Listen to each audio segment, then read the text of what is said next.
d'avoir au milieu de nous ce soir un homme de Dieu qui a un impact mondial, je dirais, et nous sommes honorés de l'avoir au milieu de nous. Aidez-moi s'il vous plaît à accueillir ici devant le pasteur Marcelo Tounassi. Est-ce qu'on peut mieux célébrer le Seigneur pour sa vie? Célébrons Dieu pour son serviteur. Oh.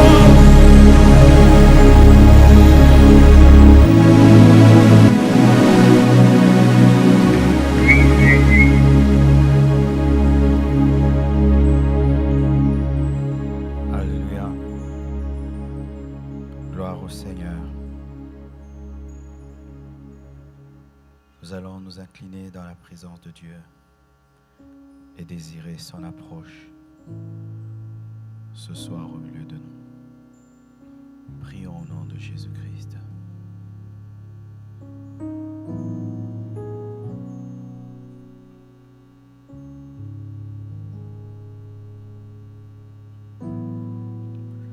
Oh Seigneur Dieu, je te bénis, je te rends grâce.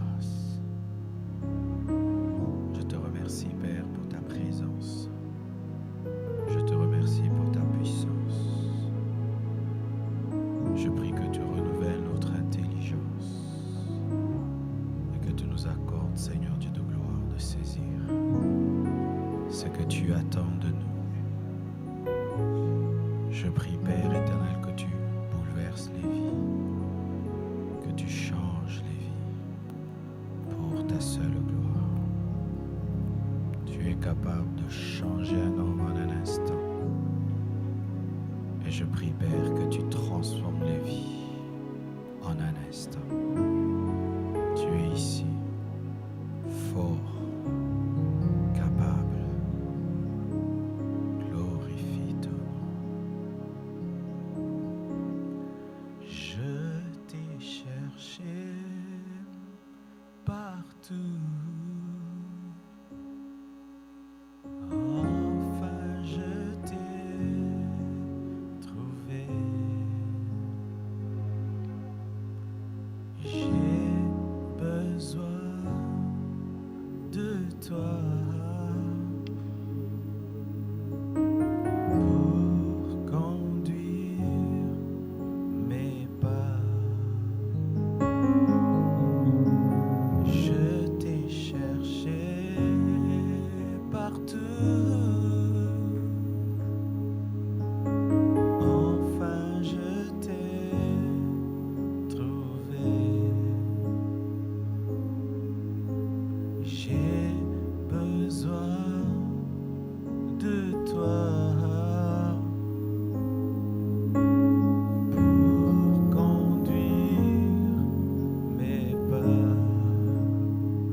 Ta puissante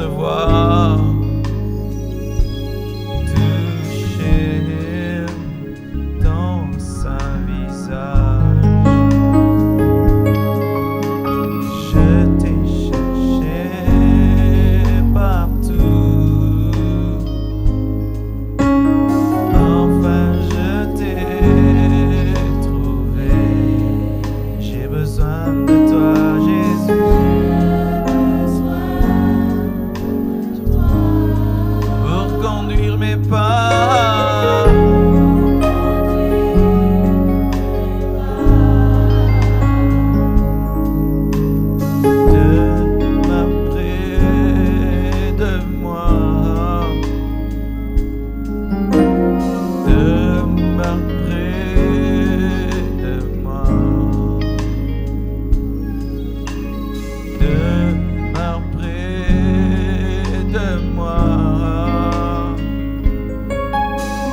Demeure près de moi. Jésus demeure.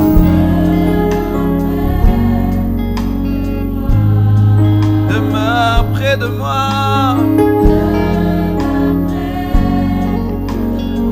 Tous les jours de ma vie. À chaque instant, demeure.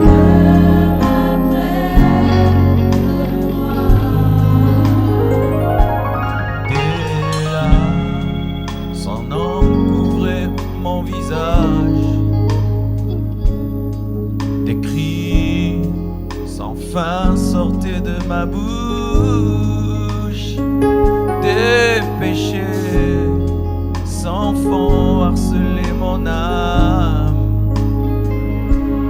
Des larmes, son nom couvrait mon visage. Des cris sans fin sortaient de ma bouche. Des péchés sans fond harcelaient mon âme. Je t'ai cherché partout. Enfin je t'ai trouvé. J'ai besoin de toi.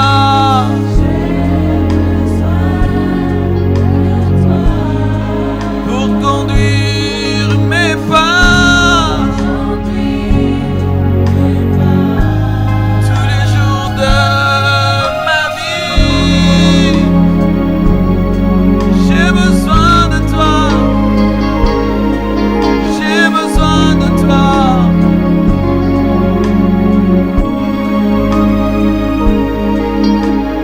Ne t'éloigne pas de moi. Fortifie-moi quand je suis faible. Repends tes dons sur moi. Intensifie ton feu. Ne t'éloigne pas de moi. Fortifie-moi quand je suis faible. Repends tes dons sur moi. Intensifie ton feu. Ton feu. Ton feu. Ton feu. Ton feu.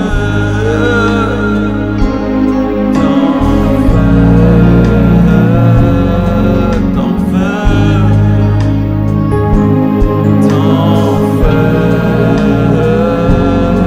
Ton feu.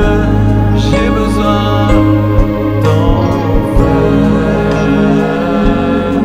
ton feu. J'ai besoin de ton feu. Ton feu. Ton feu. Ton feu. Ton feu. Ton feu. Ton feu. J'ai besoin de ton feu. Remplis-moi de ton feu. Remplis-moi de ton feu. Ton feu. Ton feu. Ton feu. Ton feu. Le feu de la Pentecôte. Le feu de la Pentecôte. Le feu de la Pentecôte. Le feu de la Pentecôte. Le feu de la Pentecôte. Le feu de la Pentecôte. Le feu de la Pentecôte. Le feu de la Pentecôte. Je désire ton feu. Ton feu. Ton feu. Yeah. Je désire ton feu.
nous aurons un culte différent de tous les autres jours. J'ai mis de côté le message que je devais prêcher et l'Esprit de Dieu me conduit autrement. Je vais parler de manière prophétique par l'Esprit de Dieu. Le Seigneur me dit de vous dire ceci. Vous ne devez pas vous approcher de lui par habitude. Vous devez croire qu'il est capable de changer vos vies en un instant.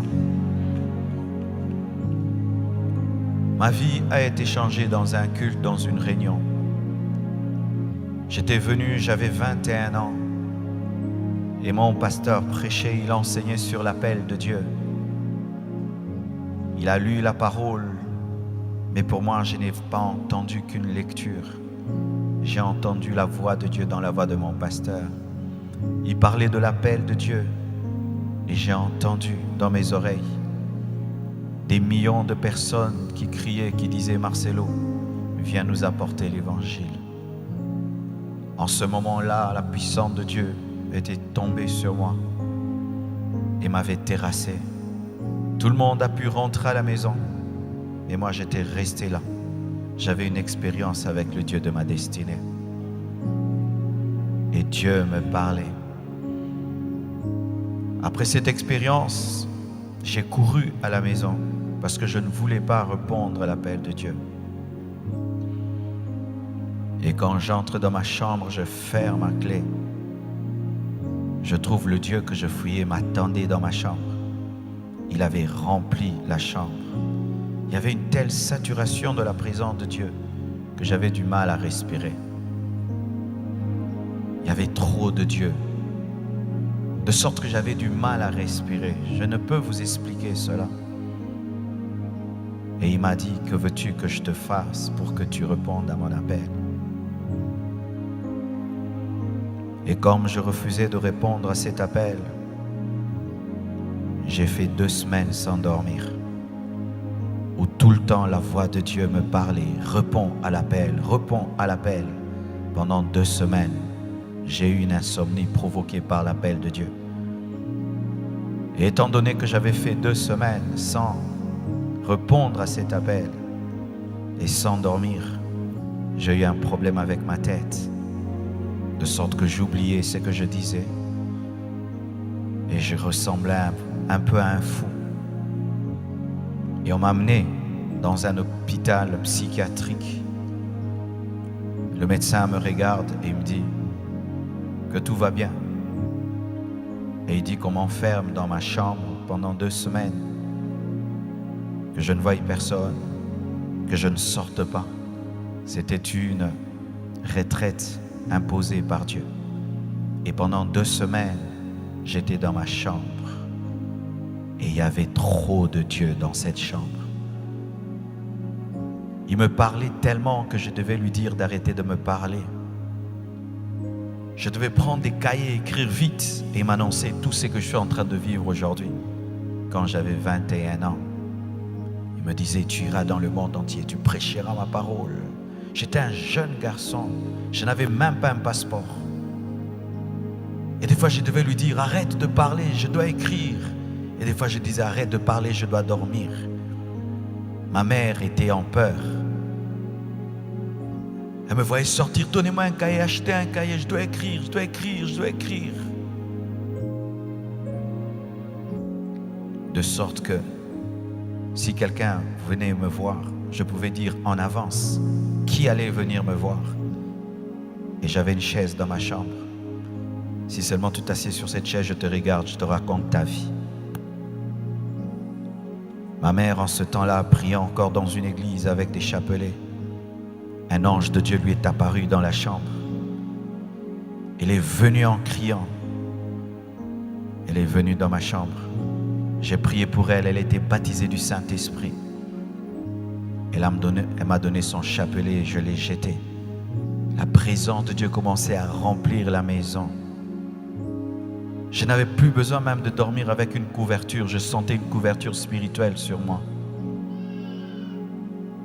Je suis en train de vous raconter ce qu'un enfant, un jeune garçon de 21 ans, vivait dans le secret de sa chambre. Cela a été provoqué par la présence dans un culte. Et je n'y étais pas allé pour faire genre ou classe. J'étais allé avec une grande soif de Dieu. Et quelque chose m'était arrivé. Et alors que nous sommes en train d'aller vers la convention, la fin de la conférence, et je voulais encore prêcher, Dieu m'a dit non, il y a des gens qui doivent recevoir quelque chose de fort. Et vous allez recevoir quelque chose de très très fort.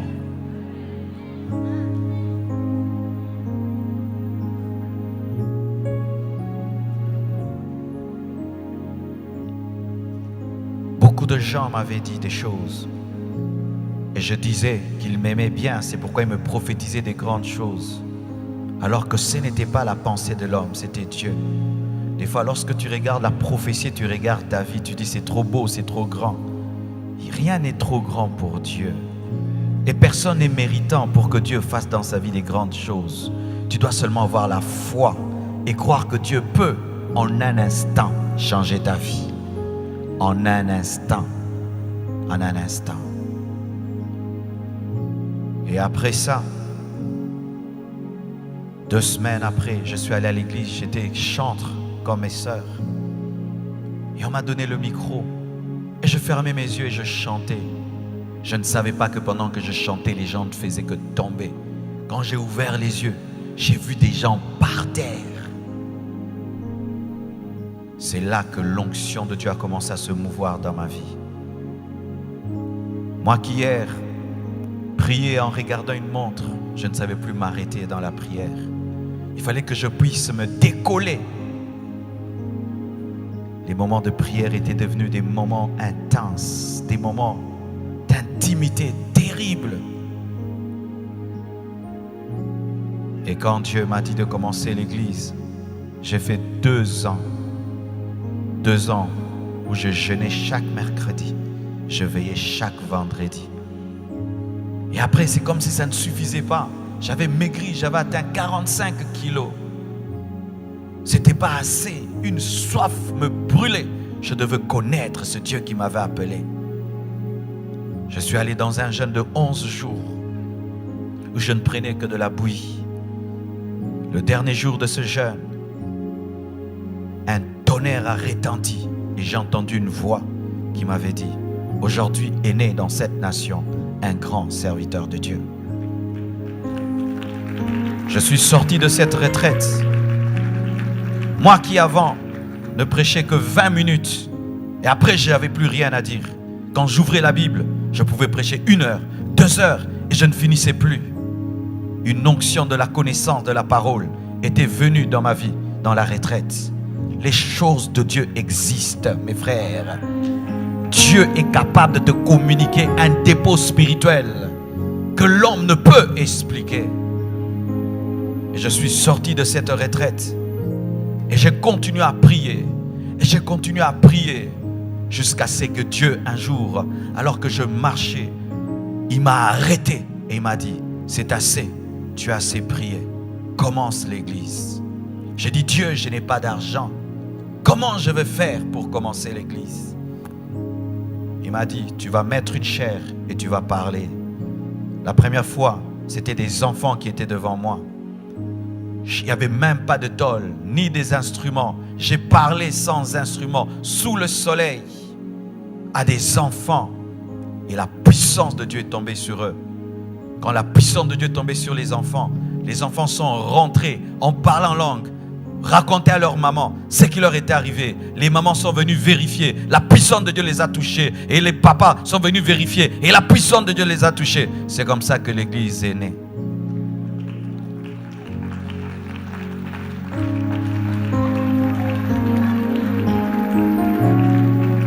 Et j'ai commencé à servir. Mais à un certain niveau, j'avais senti que j'avais atteint une stagnation. Je ne sais pas si ça vous arrive des fois. Tu vis avec Dieu, tu sers Dieu, mais tu sens que tu atteins un niveau où il y a un plafond. Tu ne montes plus, tu ne descends plus et tu es insatisfait. Ce n'est pas que tu pêches, ce n'est pas que tu fais des mauvaises choses, mais tu sens qu'il y a plus. Tu sens qu'il y a plus. Tu peux être dans le lieu saint, mais tu sens qu'il y a le lieu très saint. Et le lieu saint est un bon lieu, Mais tu sens qu'il y a quelque chose d'autre. Et j'ai commencé à sentir cela. Je n'avais pas un nom précis à donner à cela. Mais je sentais que je ne vivais pas le tout de Dieu. Et un jour, dans une vision, je vois un homme de Dieu dans un songe. Il me dit, Marcelo, tu sais que tu es comme moi. Je dis, moi, comme toi? Non, je ne peux pas être comme toi. Tu es trop grand. Il m'a dit, non, tu es comme moi, mais tu dois payer le prix dans la prière. Tu dois payer le prix dans la prière. Et alors là, j'ai commencé. Un esprit de prière est venu sur ma vie. Je pouvais commencer à prier à 6 heures, assis sur une chaise jusqu'à 16 heures. Et je ne sens pas le temps passer. 6 heures à 16 heures, 6 heures à 16 heures, 6 heures à 16 heures, 6 heures à 16 heures, 6 heures à 16 heures. Et des instructions que je n'avais pas reçues, des connexions que je n'avais pas eues sont arrivées. C'est là que je suis entré sur Casarema. Je ne sais pas s'il y a certains qui m'ont suivi à Casarema. C'est quand un jour un homme me téléphone, il me dit, j'ai vu l'une de tes vidéos sur internet. Est-ce que tu permets que je la mette sur mon YouTube? J'ai dit, fais-le. Et il a mis cette vidéo. Et les gens étaient impactés. Et ça a commencé. Mais je sentais que Dieu m'appelait à autre chose plus que cela. Et je le disais, je sens que je dois m'enfermer.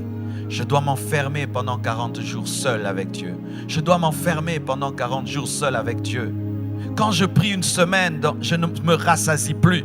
Quand je prie 3 heures, je ne me rassasie plus. Quand je viens dans un culte, je rentre et j'ai toujours faim. Je dois m'enfermer. J'ai trop faim de lui. Jusqu'à ce que j'ai eu la force par la grâce de Dieu. Je suis allé m'enfermer dans mon bureau avec des bouteilles d'eau pendant 40 jours. Je suis sorti ressuscité. Dans ce jeûne, je suis mort spirituellement. Et dans ce jeûne, je suis sorti un autre homme. Quand je suis sorti, je suis allé faire une croisade qui avait réuni 15 000 personnes. J'ai prêché l'évangile. Un homme était paralysé, il a marché. Des malades étaient guéris. 500 personnes se sont converties et toutes ont rejoint l'église. Après ça,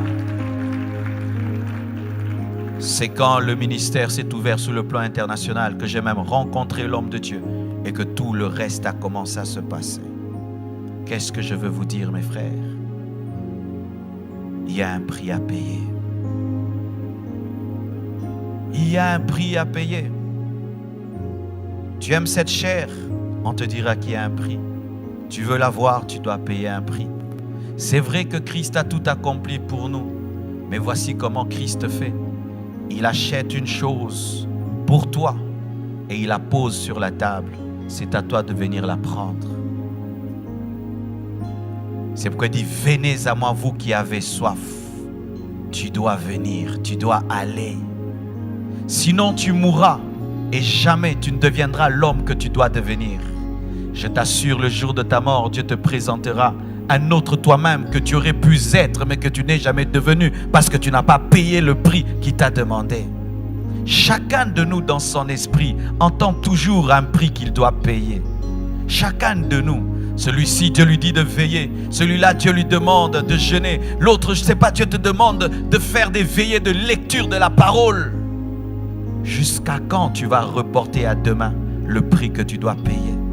Jusqu'à quand tu diras, je le ferai, je le ferai, je le ferai, je le ferai, je le ferai. Tu risques de mourir et sans jamais devenir ce que Dieu a dit que tu seras. Et pour cela, il faut la soif. C'est la soif qui te permet de monter sur la table de Dieu et dire, Seigneur, je le prends. Mais si tu n'as pas soif, il aura tout accompli pour toi. Et il présente sur une table, mais tu ne sais pas prendre parce que tu n'as pas soif. La grandeur d'un jour, ce n'est pas le vêtement que tu as porté, mais la grandeur d'un jour, c'est la soif qui t'anime. la grandeur d'un culte, ce n'est pas le nombre de personnes qui y sont venues, mais c'est la soif qui a caractérisé ce culte.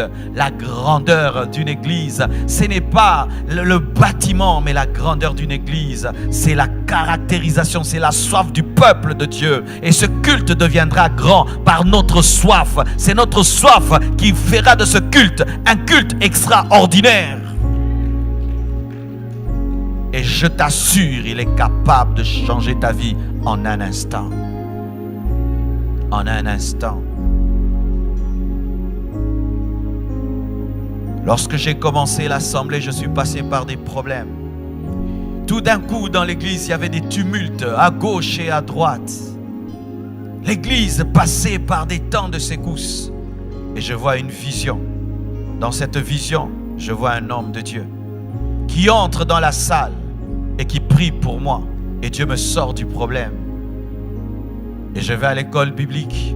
Pendant que je fais la modération du culte, j'ouvre mes yeux et je vois l'homme que j'ai vu dans la vision entrer. Et j'ai dit, aujourd'hui, la vision va s'accomplir. Je finis et je lui donne le micro. Et je m'attends à ce que la vision s'accomplisse. Le monsieur prend le micro, il enseigne et il enseigne. Après, il dépose le micro, il entre dans le bureau. La vision ne s'est pas accomplie comme j'avais vu. Et j'étais déçu. Et l'Esprit de Dieu m'a dit, tu as cru que ce serait facile? Tu dois aller vers cet homme. Ça, je ne t'ai pas montré dans la vision. Tu dois aller vers lui et lui demander de prier pour toi. Cet homme parlait anglais. Moi, je ne maîtrisais même pas un peu d'anglais. Et j'ai dit à mon ami qui parlait anglais, peux-tu dire au prédicateur de prier pour moi? Mon ami va, il lui dit. Cet homme lui répond, il dit, je ne te connais pas et je ne peux pas prier pour toi. Quelle blessure! Dans la vision, je n'avais pas vu ce rejet. Dans la vision, je n'avais pas vu cette parole dure m'a été cachée.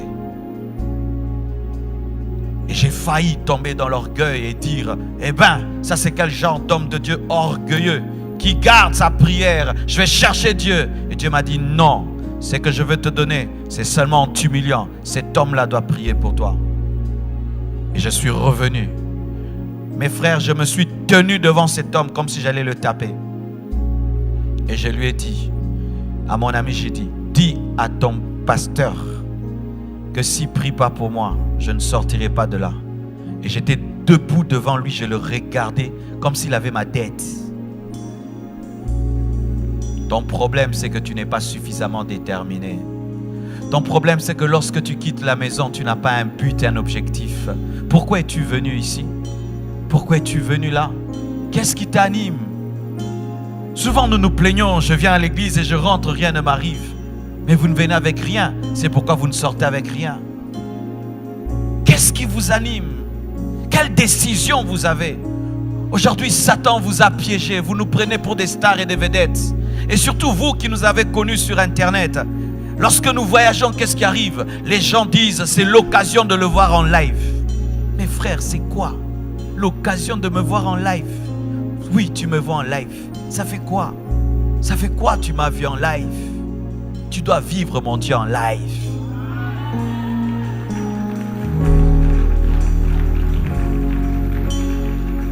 Car le problème des fois, en vous concentrant trop sur l'instrument, vous passez à côté du Dieu de l'instrument.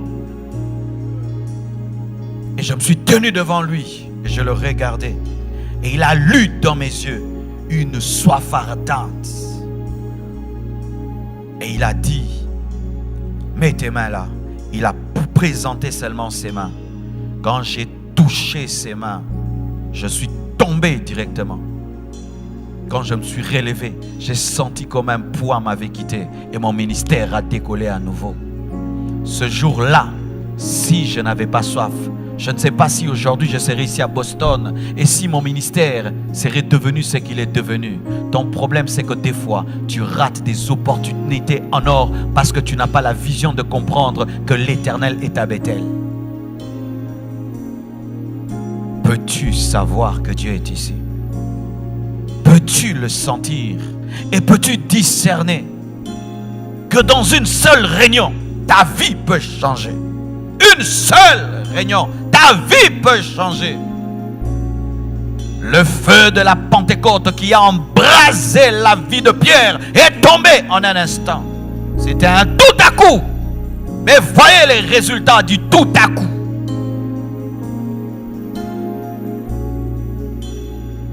Voyez le résultat de ce tout à coup.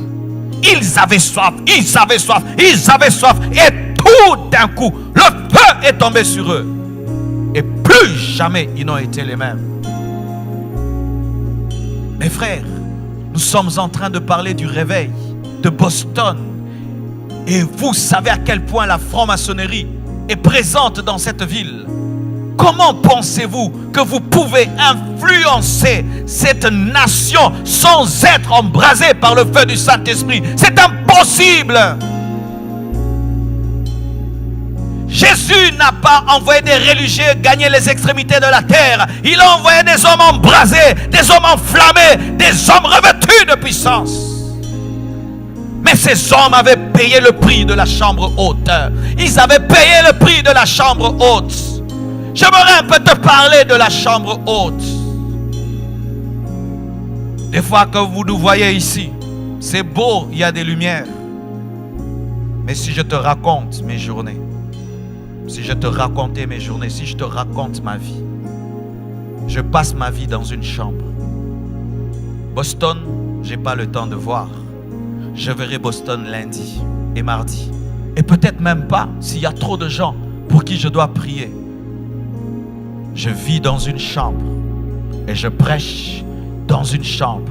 Je prêche dans une chambre. Le prix à payer.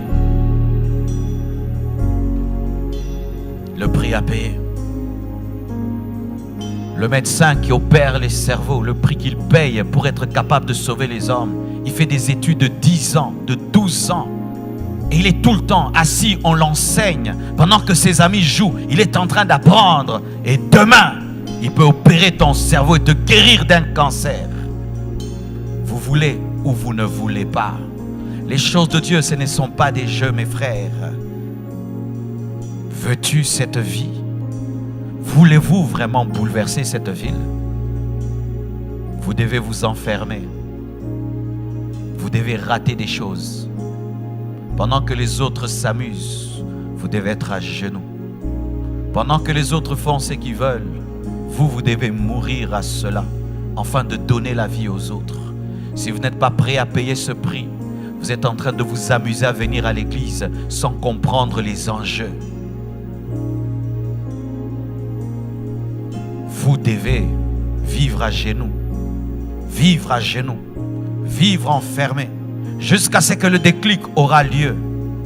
Car si vous ne payez pas le prix, sachez que les occultistes payent le prix. Certains ont offert leurs femmes, ont offert leurs enfants pour que Satan vienne régner dans la ville. Ils ont donné ce qu'ils avaient de précieux. Ils ont accepté que tous leurs enfants meurent. Ils ont fait des sacrifices humains. Ils ont donné de leur sang. Certains devaient vivre jusqu'à 70 ans. Ont accepté de mourir à 30 ans pour que seulement Satan passe par eux. Ils ont fait des sacrifices donnant leur vie. Certains ont fait des pactes avec le diable. Ils ne peuvent pas regarder derrière eux. Certains ont fait des pactes avec le diable. Ce sont des serpents qui les apparaissent. Certains ont fait des pactes avec le diable. Ils n'ont pas le droit de dormir. Certains ont fait des pactes avec le diable qui ne peuvent dormir dans une maison. Il faut entendre les pactes qu'ils acceptent.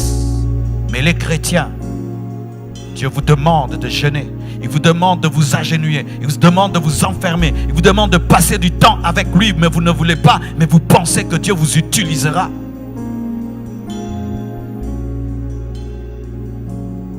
C'est pourquoi chaque fois que quelqu'un me dit « Je veux ton onction », je ne crois plus en cela. Tu ne peux pas avoir l'onction d'un homme de Dieu. Je vais t'aider à avoir ton onction. Parce que si tu dois avoir mon onction, tu dois avoir mon histoire.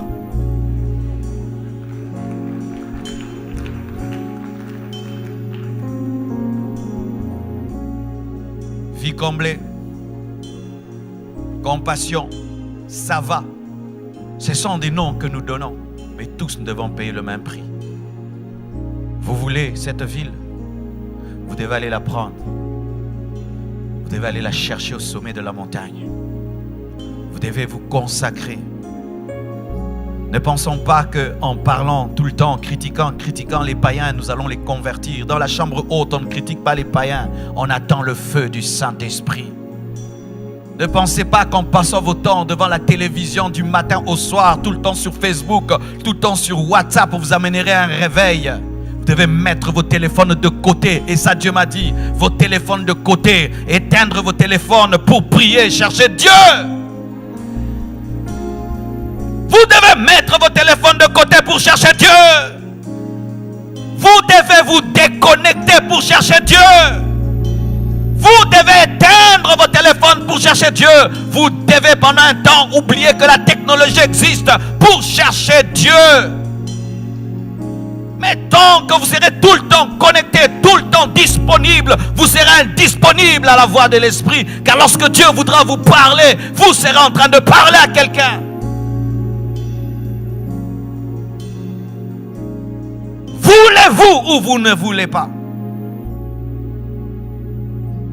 Ce monde n'a pas encore vu ce que Dieu peut faire au travers d'un homme qui s'abandonne totalement à lui. Le monde n'a pas encore vu ce que Dieu peut faire au travers d'un homme qui s'abandonne totalement à lui.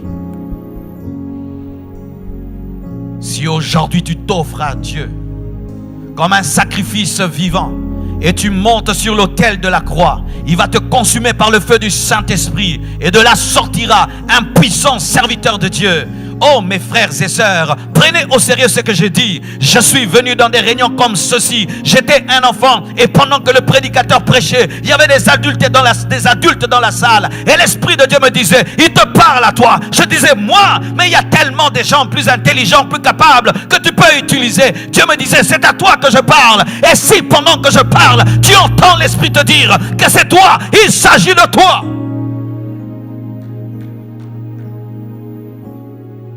À quoi ça nous sert de dépenser autant d'argent, de louer tout ceci, cette salle, et de dépenser en hôtel, en avion, en cela, pour vous faire plaisir et vous divertir? Et vous divertir. Des billets d'avion payés, des hôtels payés, nourriture payée, des sons payés, musique payée. Et nous venons, nous écoutons, nous papotons, et nous papotons, et nous papotons tout cet argent jeté.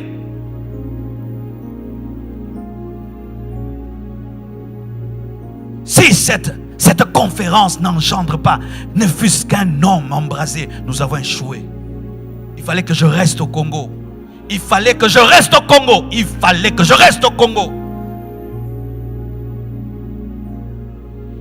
Un jour, notre pasteur nous a chassés. Et Dieu soit béni pour ce qu'il avait fait. Il nous enseignait. Et nous, on trouvait que c'était normal qu'il puisse nous enseigner et nous enseigner. Et un jour, il nous pose la question sur ce qu'il avait enseigné hier. Et personne n'était capable de lui dire ce qu'il avait enseigné. Il nous a dit, levez-vous. Je perds mon temps. Rentrez chez vous. On pensait que c'était de la blague. Il nous avait chassés. Et nous sommes rentrés. Et on a dit, il a raison. Comment nous sommes incapables de nous rappeler ce qu'on nous a enseigné hier? Est-ce que vous vous rappelez ce que j'ai enseigné hier? Est-ce que vous vous rappelez ce que j'ai enseigné le premier jour? Est-ce que vous vous rappelez ce que le pasteur Samuel a enseigné? Ce que le pasteur Grégory a enseigné? Tous ces temps passés dans la prière. Est-ce que vous vous rappelez de cela? Et il nous a chassés. Et quand nous sommes rentrés, on a fait une réunion, on a dit, c'est vrai, nous ne prenons pas au sérieux notre formation. Désormais, nous changeons. Nous sommes allés le voir, nous lui avons dit, pasteur, tu as raison. Nous sommes des aventuriers. Mais aujourd'hui, nous te promettons, nous prendrons au sérieux notre formation. Nous sommes revenus à ses pieds. Et nous sommes devenus ce que nous sommes devenus aujourd'hui. Parce qu'on avait pris au sérieux. Pourquoi es-tu ici? Parce que tout Boston est là? Parce que tes amis sont là? Parce que tu es obligé d'être là? Ou parce que tu as une rage? Tu as une rage, une soif, une insatisfaction, un désir ardent que rien ne peut satisfaire. Aucune maison, aucune voiture, aucune relation, rien que Dieu. Je me souviens des fois, je priais dans ma chambre et je trouvais que ça n'allait pas. J'avais besoin de prier à un endroit où personne ne peut m'entendre. Et je quittais ma maison et j'allais vers une montagne. Et je traversais même des rivières. Et j'allais au sommet de la montagne. Et j'arrive là, je n'ai rien à dire. En soi, j'avais pas des paroles, j'avais un cri. Je devais crier comme une femme qui devait accoucher. Je criais seulement, je criais jusqu'à en perdre la force. Et puis je descendais. On me disait, ma soeur, tu viens de faire quoi? Je ne peux pas te dire, je ne peux pas t'expliquer. Une fois, je voyais les gens écouter la parole et ne pas changer. Tu leur prêches la sainteté et ils pêchent encore. Tu leur prêches la sainteté et ils pêchent encore. Des scandales et des scandales. Il pleuvait et je rentrais à la maison. Je pleurais sous la pluie. J'avais oublié même qu'il y avait la pluie. Comment les gens peuvent venir à l'église et s'appeler chrétien et ne pas changer? Peut-être que c'est moi le problème, Seigneur. Peut-être que je ne suis pas assez loin. Peut-être que je ne prêche pas bien. Avez-vous de telles rages? Comment je peux prier pour un malade qui n'est pas guéri? Comment je peux prêcher à quelqu'un qui ne se convertit pas? Comment je peux lire la Bible, je ne la retiens pas? Comment je suis incapable de prier même 1 heure du temps? C'est comme si c'était une torture. Comment je suis incapable de jeûner? Comment je suis incapable d'aimer Dieu comme il m'aime? Comment j'ai ce mauvais cœur?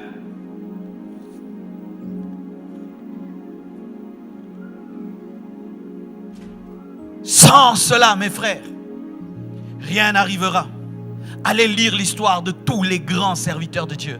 Allez lire l'histoire de tous et vous allez voir, un jour, ils ont décidé d'être sérieux avec Dieu. Un jour, ils ont décidé de boire. Un jour, ils ont mis de côté leur religion. Ils ont dit, Seigneur, je te veux vraiment. C'est quand Dieu s'est révélé à eux. Il n'est pas loin, mais il veut des gens sérieux. Il n'est pas loin, mais il veut des gens qui en veulent vraiment. Parce que des fois nous disons je veux, mais Dieu teste, il sent que tu ne veux pas vraiment. Pierre disait qu'il allait mourir pour Christ, mais quand Christ l'a vu, il a dit tu vas fuir. Mais après, quand il a dit je mourrai, Christ a dit oui, tu mourras. J'ai vu, tu vas accepter de mourir. Payeras-tu réellement le prix, mes frères? Le verset que je fais que vous donner finit par une chose. Que celui qui a des oreilles entende, c'est que l'Esprit dit aux églises. Le Saint-Esprit que vous avez en vous est un coach de la soif. C'est lui qui vous amène à avoir soif et vous conduit vers la chambre haute. Vous devez apprendre à l'écouter. Des fois tu peux dire, je dormirai jusqu'à 8 heures. Tu l'entends te dire, lève-toi, va prier. Lève-toi et va prier. Tu peux dire, je vais lire un seul chapitre de la Bible. Il te dit non, tu lis 4, lis 4. Tu peux dire, je vais faire un jeûne d'1 jour. Il te dit non, tu fais 7 et tu fais 7. Tu peux dire, aujourd'hui, je n'irai pas à l'église. Et Dieu te dit, malgré le boulot, tu vas à l'église. Vous devez l'écouter. Et vous devez vous répandre devant Dieu tel qu'il vous y conduit. Des fois, quand on prie, on ne parle pas. On reste calme, mais c'est le cœur qui vrombit. Mais des fois, les paroles ne suffisent pas, il faut pleurer. Il y a des prières qui ne deviennent des prières que lorsque elles sont transformées en larmes. Certains au milieu de vous, vous devez pleurer devant Dieu. Il y a longtemps que vous avez pleuré devant Dieu. Moi, quand je pleure devant Dieu, je me sens bien. Parce qu'il y a des choses que je ne peux exprimer en français. Mais c'est seulement quand je pleure que mes larmes peuvent exprimer ce que je ressens vraiment. Certains, vous devez seulement crier, crier, crier devant Dieu. Crier, crier comme une femme en agonie. Qui devait crier. Certains, vous devez soupirer et faire des prières d'enfantement. Chaque fois que l'église Compassion doit exploser, je subis une pression spirituelle comme une femme en agonie. C'est une douleur que je ne peux expliquer. C'est comme si Dieu prend son cœur et il te prête son cœur. Et tu sens l'agonie des païens comme si c'est toi qui allais en enfer avec eux. Et quand tu fais ces prières, tu vois l'église grandir. Vous devez arrêter cette vie chrétienne superficielle. Cette vie chrétienne bon chic, bon genre américaine. Vous devez arrêter cela. Entrez en profondeur. Ressemblez à Jésus. Laissez-vous conduire par l'Esprit. Ressemblez à Christ. Et je vous assure, la Bible deviendra une réalité pour vous. Tu diras aux gens, tu vois ce verset-là, moi je le vis, je l'expérimente. Je suis fatigué de l'adorer de loin. Je suis fatigué de le servir sans émotion. Je suis fatigué de le servir sans mon cœur. Je suis fatigué de le servir avec mes propres forces et ma propre intelligence. Je veux Dieu. Je le veux. Car je suis conscient d'une chose. Un homme ne peut changer le monde. Seul Dieu peut le faire. Et il faut qu'il soit attiré dans ma vie par la soif.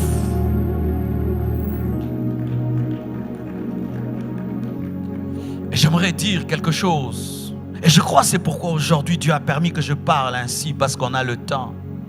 Vous savez pourquoi des fois aussi Dieu ne se manifeste pas dans nos églises? Nous ne lui donnons pas assez de temps. À peine il est venu, on dit Amen. À peine il commence, on dit c'est fini. Le programme, la montre est un ennemi de l'amour. Je me souviens lorsque j'étais fiancé à ma femme, la montre, on ne s'en occupait pas. Elle pouvait venir me voir le matin. On parle, on ne sait même plus si c'est 3 heures ou 4 heures du temps. Et lorsque je vais la raccompagner, elle me raccompagne. Et puis elle me raccompagne, nous raccompagnons. Et après tu dis, mais tu dois partir. Et quand même elle est partie, elle t'appelle. Et quand ces unités sont finies, toi aussi tu recharges, tu l'appelles. Et tu te retrouves jusqu'à 1 heure du matin, tu es en train de parler. Mais aujourd'hui, les chrétiens sont pressés. Ils arrivent en retard à l'église, mais ils sont les premiers à partir. Pendant qu'on prie, il regarde la montre. Pendant qu'on prêche, il regarde la montre. Mais quand il est en train de regarder un match de football, il a tout le temps. Vous voulez que Dieu puisse se manifester? Posez la question à toutes les personnes qui ont vécu Dieu. Ils ont mis la montre de côté. Ils ont dit, je te chercherai. Si je dois y passer toute la nuit, je te chercherai jusqu'à te trouver. On m'a raconté l'histoire d'un homme qui avait un esprit de prière extraordinaire. Un jour, il va visiter une maison. Et alors qu'il est en train de prier, on lui demande seulement bénis la nourriture. Il prie pour la nourriture. Seigneur, bénis cette nourriture, sanctifie cette nourriture, bénis la source de provenance, bénis cette famille. Seigneur, bénis. Oh Dieu, je prie pour les âmes perdues, je prie pour les gens qui ne te connaissent pas. Oh, les âmes sont en train de mourir. Il commence à pleurer devant la nourriture, il pleure et puis il se lève en pleurant, il laisse la nourriture, il monte les escaliers en pleurant, il s'enferme dans sa chambre et il prie jusque le matin. Des hommes pareils. Jamais tu ne peux avoir la même intimité qu'une telle personne qui est tellement connectée à Dieu et qui peut ressentir son cœur même devant la nourriture. Le temps, nous invitons Dieu sans le respecter. J'invite mon frère, mais je n'ai pas le temps pour lui. C'est ce que nous faisons avec Dieu. Seigneur, viens. Quand il vient, tu n'as pas le temps. Je suis pressé. Un roi, un seigneur, mais tu n'as pas le temps pour lui. C'était ça le problème même dans la maison de Simon. Simon avait invité Jésus, mais il ne l'avait pas honoré. Quand il vient, nous sommes accros à nos montres. Nous sommes accros au temps. Et des fois même, ils ne se donnent même plus la peine de venir parce qu'ils se disent, quand ma gloire viendra, ils vont dire Amen, Amen, Amen, Amen. C'est pourquoi nous, à la compassion, on a décidé de faire une chose. Lorsque la gloire de Dieu tombe, on dit aux gens, celui qui veut partir, qu'il parte. Et celui qui veut rester, qu'il reste. Mais on ne va pas couper le culte parce que vous avez des choses à faire. Et il y a une moitié de l'église qui rentre parce qu'ils ont des programmes. Et les assoiffés restent. Et parmi eux, il y a encore d'autres qui partent. Et d'autres qui restent. Et parmi eux, jusqu'à ce que vous voyez 10 personnes qui traînaillent devant la chair. Pourquoi? Le programme ne doit jamais tuer les assoiffés. Car 2 assoiffés suffisent pour amener un réveil dans une église. 2. Vous savez même, si Dieu commence à nous révéler les secrets de nos églises, Dieu va te révéler que toute l'église n'est tenue que par 3 personnes. Et vous pensez que c'est vous? Non, il y a 3 personnes que vous ne connaissez pas, qui dans le secret prient de 0h à 5h du matin. Seigneur notre église, Seigneur notre église. Mais ils ne sont pas dans un département, ils ne sont pas connus du pasteur, ils sont connus de personne, mais ils sont connus par Dieu. Un grand serviteur de Dieu faisait des miracles et des prodiges. Pendant un temps, il voit les miracles disparaître. Dieu ne l'utilisait plus. Il dit, Seigneur, qu'est-ce qui se passe? Tu m'as abandonné. Dieu lui dit, non, je ne t'ai pas abandonné. La personne qui prie pour toi ne prie plus. Oh, qui? Tu vois la maman au coin là-bas? Oui, c'est elle qui prie pour toi. Ces derniers temps, elle a tellement de problèmes qu'elle ne prie plus pour toi. C'est pourquoi je ne t'utilise pas. C'est elle qui est pasteur de l'église. Et cette femme ne savait pas que c'est elle qui déclenchait le réveil à l'église. Car les personnes qui ont une intimité avec Dieu ne sont jamais orgueilleuses. Et le pasteur cherche la maman, il lui dit, maman, est-ce que ça va? Non, ça ne va pas, j'ai des problèmes, ceci, cela. Alors ces derniers temps, je ne vais pas bien. Il dit, maman, je vais régler tous tes problèmes. Il règle tous les problèmes de la maman. Et puis la gloire revient, les miracles reviennent parce qu'elle prie encore. Ne négligez pas ce que vous vivez avec Dieu dans le secret. Cet esprit qui te sort de ta chambre, qui te sort de ton lit, qui t'amène à jeûner. Tu ne sais pas ce que Dieu fait en toi, surtout toi qui parles en d'autres langues, car tu dis des fois des choses que tu ne comprends pas, alors que tu peux, sans le savoir, déclencher un réveil mondial. Je dis réveil mondial.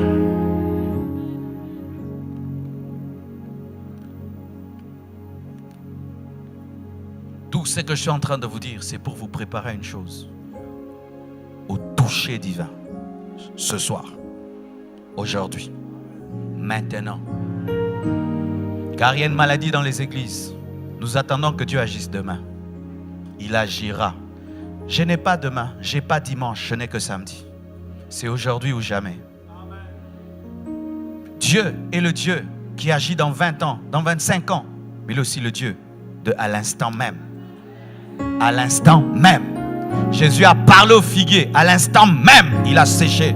À l'instant même, il a ordonné que les yeux de Bartimée s'ouvrent. À l'instant même, il est aussi le Dieu de l'instant même. Est-ce que vous croyez que dans ce culte-ci, Dieu est capable de faire descendre une gloire qui change Boston et qui change vos vies? Est-ce que vous le croyez?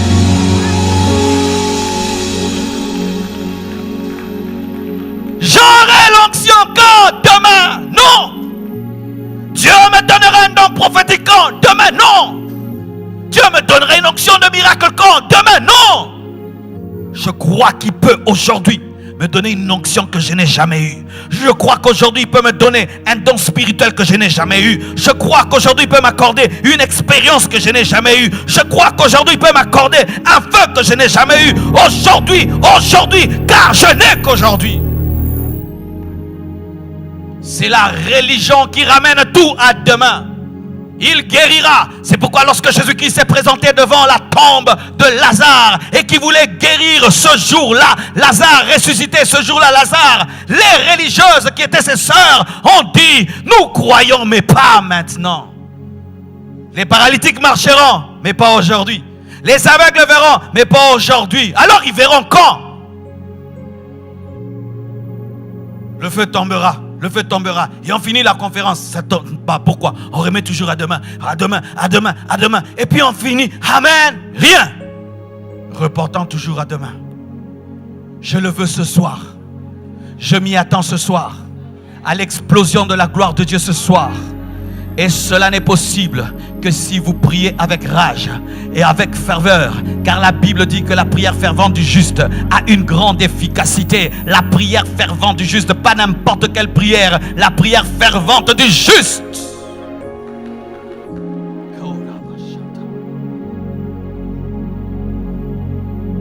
Lorsque nous avons reçu Jésus, 10 chrétiens pouvaient être dans une salle en train de prier. Tu penses qu'ils sont à 100. Vrai ou faux? Mais aujourd'hui, les gens peuvent être nombreux comme ça. C'est comme s'il y a 2 personnes. Une lourdeur que nous avons, même de parler à Dieu. C'est comme si nous sommes des muets.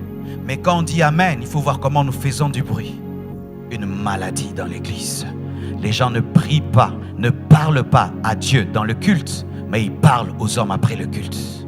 Les voix ne s'élèvent pas dans le culte, mais les voix s'élèvent après le culte. Quelle est cette maladie? Ce poids spirituel qui est sur toi. Tu ne es incapable d'élever ta voix à l'église, mais très capable dans la communion fraternelle de parler fort. C'est une maladie. C'est une maladie. C'est une maladie. C'est une maladie.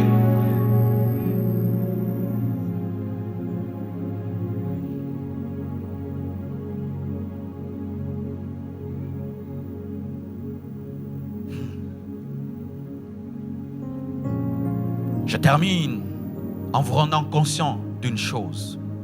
Matthieu 26, versets 51 à 53, la Bible dit, et voici un de ceux qui étaient avec Jésus étendit la main et tira son épée.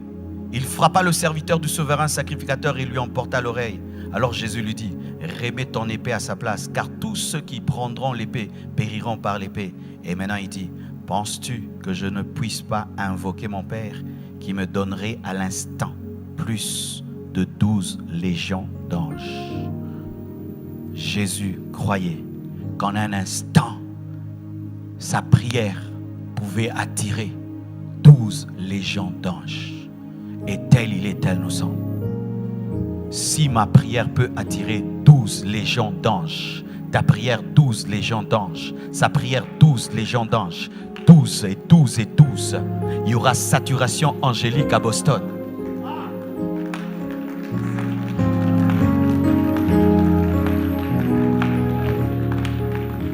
Église, on t'a trop parlé des démons, de sorte que tu as oublié ceux qui te gardent et te protègent. Église, on t'a trop parlé des puissances sataniques au point que tu as oublié que tu es gardé par des anges. Et ceux qui sont contre toi sont moins nombreux que ceux qui sont avec toi. Car la Bible nous dit que le diable était précipité avec le 1/3 des étoiles, mais les 2/3 sont restés fidèles à Dieu. S'il y a un démon face à toi, il y a au moins 2 anges pour toi. Mais il y a certains chrétiens qui ont 12 légions d'anges, selon l'élévation et la grâce qui est sur leur vie. Et je vous assure que la prière amène une saturation angélique. C'est pourquoi dans l'église primitive, les anges libéraient les apôtres et ouvraient les prisons, de sorte même qu'on les confondait aux hommes. Les anges sont ici. Le Saint-Esprit est là. Jésus est là. Le Père est là. Tout ça pour nous. Et nous allons sortir d'ici tel que nous sommes venus. Quel gâchis! Quel gâchis! C'est comme si tu organises une fête, tu mets le meilleur mets et personne ne mange par manque d'appétit. Nos réunions ressemblent à cela des fois. Nos réunions ressemblent à quelqu'un qui a dressé une table garnie et qui a pris des heures et des heures pour préparer. Mais quand le peuple vient, ils n'ont pas faim, ils sont occupés. Je dois rentrer à la maison, je dois regarder un téléfilm à 18h. C'est mon film préféré qui passe. Je veux rater ceci, mon ceci va venir me voir. Je dois vite rentrer à la maison pour essayer ma nouvelle voiture. Et ceci, cela, et les choses pourrissent. De sorte maintenant que quand nous venons, Dieu n'a rien préparé parce que ça ne sert à rien. Et nous venons, nous trouvons des cultes secs, nous trouvons des prédications secs, nous trouvons l'adoration, tout est sec. Et nous disons, qu'est-ce qui se passe? Qu'est-ce qui se passe? C'est parce que nous avons méprisé ce qui nous était servi hier.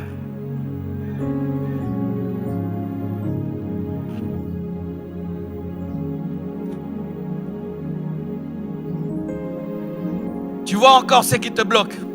Et je termine là. Le protocole. Le protocole. Le protocole à l'église est devenu un frein au Saint-Esprit. Nous avons tellement organisé nos églises que nous avons freiné l'esprit. Les protocoles ont empêché à Bartimée de voir Jésus, mais il a crié fort jusqu'à ce que Jésus lui-même est intervenu pour maîtriser les protocolaires. Tu vois là, tu attends que je dise quoi? Prions, une habitude. La plupart des miracles de Christ se sont produits sur des routes, là où il n'y avait pas de liturgie.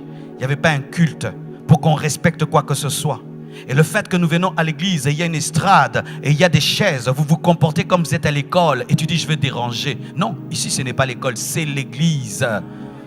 Et tu dis, mon voisin va être gêné. Ici, c'est l'église. Si tu sens l'envie de prier, prie. Tu sens l'envie d'être debout, sois debout. Tu as envie de lever les mains, lève les mains. Tu as besoin de t'agenouiller, tu t'agenouilles. Tu as besoin de te prosterner, tu te prosternes. Les églises sont trop organisées, trop organisées. Ça commence à nous déranger, ces organisations. Ça commence à être trop lourd. Ça devient trop lourd. Trop lourd. Trop lourd. Tout est millimétré, tout est ceci, tout est cela, tout est cela. Où est la place de Dieu maintenant? Qu'est-ce qui a tué le réveil de la Pentecôte? C'était l'organisation. Le feu de Dieu est tombé et les hommes ont décidé, nous allons contrôler. On ne fait plus ça, on ne fait plus ça et on ne fait plus ça. Et l'Esprit de Dieu a été étouffé. Dans certaines églises, tu ne peux même pas dire Alléluia, tu déranges. Tu ne peux même pas crier en langue, on dérange. Tu t'agenouilles, le protocole te dit ce n'est pas le moment. Quel est le moment? Quel est le moment? Quel est le moment? Quel est le moment? Quel est le moment? Quel est le moment? Dites-moi quel est le moment pour aimer mon Jésus. Donnez-moi l'heure, donnez-moi le temps pour que je puisse respecter.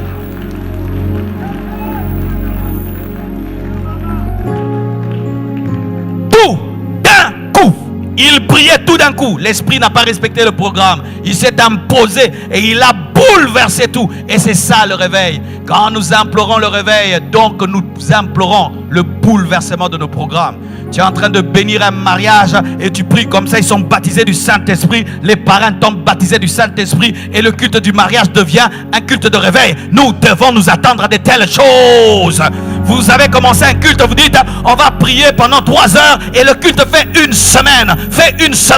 Vous avez dit on va un peu prier, mais la prière d'un peu devient une prière de 10 heures du temps. C'est ce qui va arriver et c'est ce qui doit arriver. Dieu est trop contrôlé.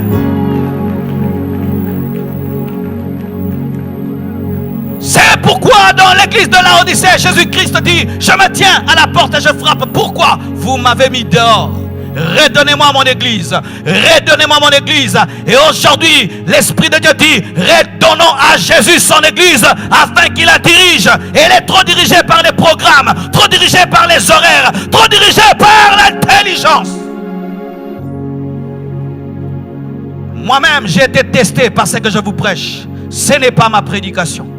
Je devais parler sur les symptômes d'une église déshydratée. Et je monte sur cette chaire. Il me dit, tu ne prêches pas ça. J'ai dit, je veux faire quoi? Tu ouvres la bouche et je parle. Il m'a testé. Et voilà que vous êtes bénis.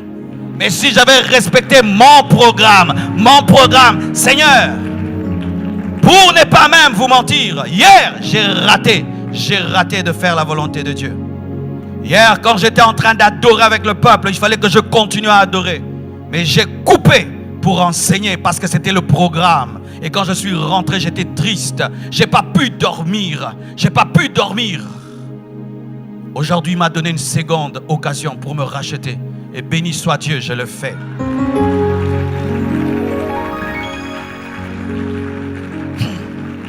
Cher homme de Dieu, entre donner une bonne prédication et écouter Dieu, c'est mieux d'écouter Dieu. Entre donner une prédication et révéler le cœur de Dieu, c'est mieux de révéler le cœur de Dieu. Car bien parler n'est pas toujours le signe que tu as parlé de la part de Dieu.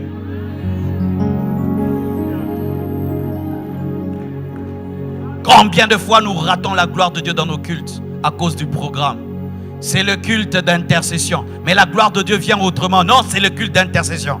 C'est le culte d'études bibliques. Et l'onction vient des miracles. Non, Seigneur, pas de miracle aujourd'hui. Pas de miracle aujourd'hui. C'est l'étude biblique. Jésus, pas de miracle. Nous ne sommes pas différents des pharisiens et des sadducéens.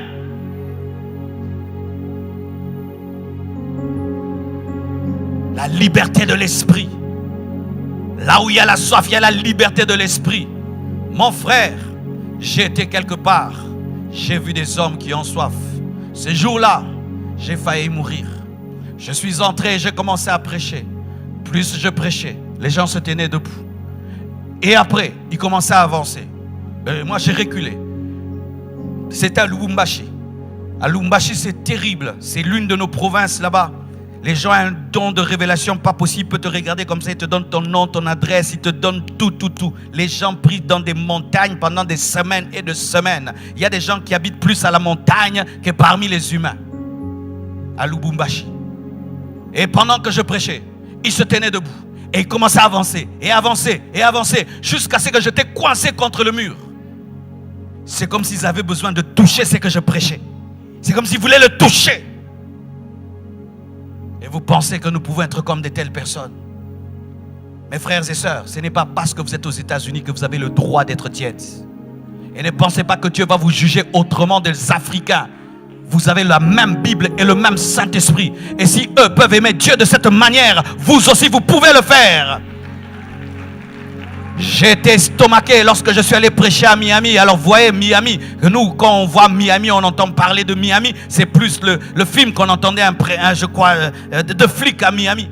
Mais j'arrive dans cette église, tabernacle de gloire, avec le pasteur Grégory. Les cultes finissent à 2h du matin. Ça commence à 16h jusqu'à 2h. Je dis, vous êtes où? À Miami. Et pendant les vacances, pendant l'été, quand tout le monde se livre au péché.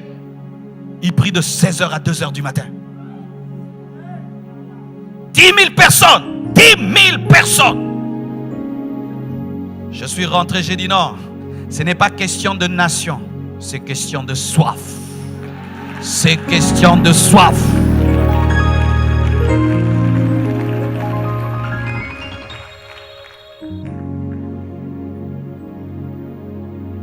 Un jour, je suis allé dans nos bureaux, le bureau du pasteur, pour le voir. Et il n'était pas là. Et quand j'entre, je trouve une femme. Elle était en train de prier. Mes frères, une gloire sortait de son visage. Quand je suis entré, j'ai senti un respect pour Dieu. C'était la première fois que je l'avais vue et la dernière fois. Il y avait quelque chose qui émanait d'elle et de sa prière. Une intimité. Elle parlait à Dieu d'une certaine manière. Quand je suis entré, j'ai dû me mettre à carreau. Je sentais que le roi était là. Que cette femme jouissait d'une intimité avec Dieu que je n'avais pas. Je suis sorti lentement et j'ai fermé la porte et je suis parti. Je ne l'ai jamais plus revue. Mais cette femme est parmi les personnes qui m'ont enseigné à prier. Elle ne m'avait rien dit. Elle ne m'avait même pas vu. Mais ce que j'avais vu m'avait changé. J'avais compris qu'il est possible à un homme de devenir l'ami de Dieu. Et sans même le dire, de le dégager. Elle ne disait rien, elle dégageait Dieu. Sa prière remplissait le bureau de Dieu. Et je suis sorti et j'ai désiré dans ma vie avoir ce que cette femme avait. Être capable de m'agenouiller devant Dieu et entrer dans sa présence et oublier tout ce qui est autour de moi. Lorsque tu atteins ce niveau, ton voisin à gauche ou à droite de l'église ne te dérangera pas. Qu'il soit froid, qu'il soit sec, ça ne te fera rien du tout.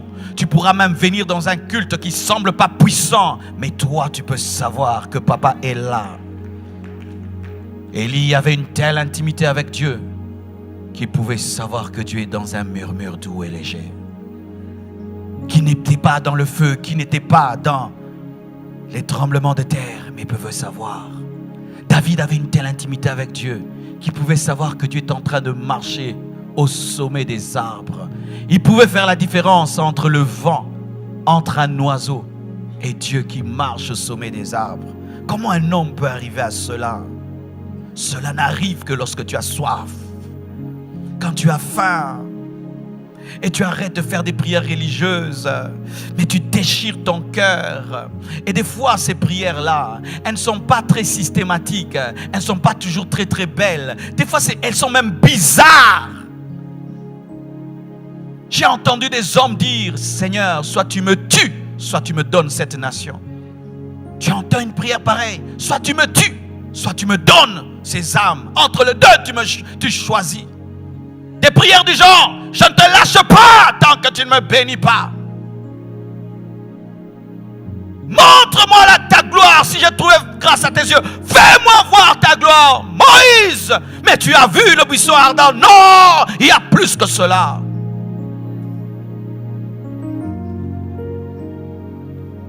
Si ce soir, nous pratiquons cela, cette conférence aura servi à quelque chose. Mais si nous entendons et nous partons, ce sera un gâchis, un total gâchis. Je prie qu'aujourd'hui, ici, Dieu puisse susciter un géant. Et je suis sûr qu'il y en a un ici. C'est le jour, c'est le jour. C'est le jour tant attendu pour ta destinée. C'est aujourd'hui. Je le sens très très fort en moi. Que tu es au tournant de ta vie, au tournant de ton histoire. Et en rentrant, tu ne seras plus le même homme. Tenons-nous debout. Et que chacun de nous réponde son cœur selon qu'il sent Dieu l'y conduire.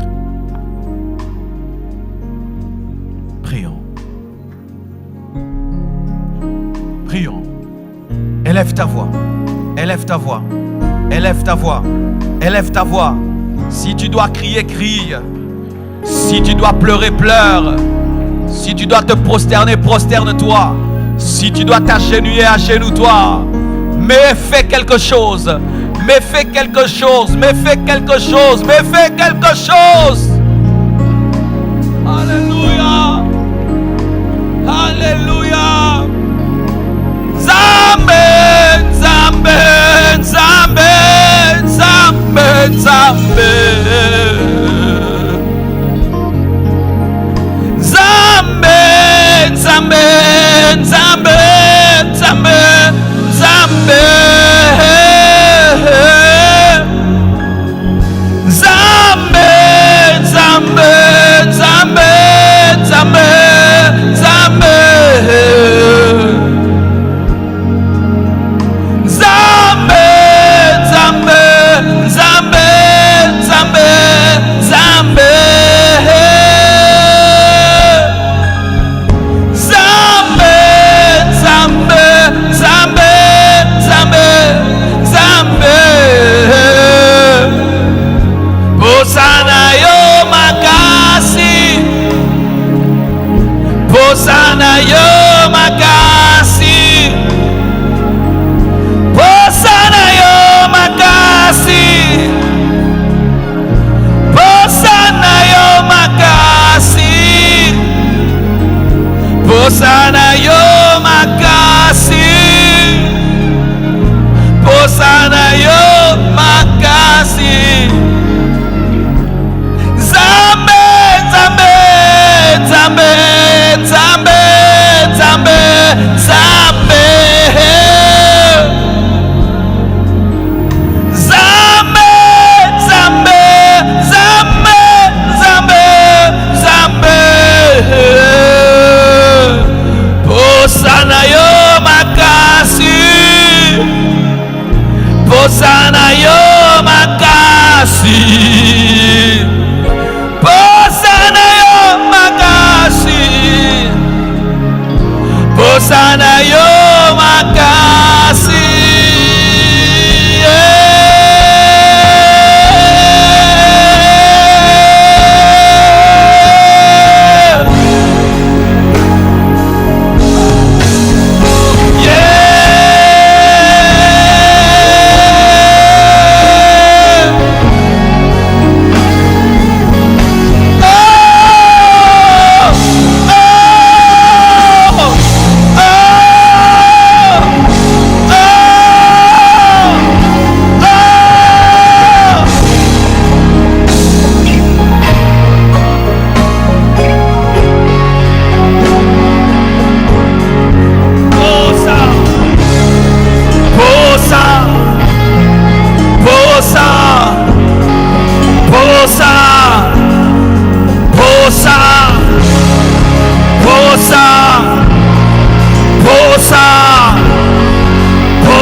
J'ai soif, j'ai soif.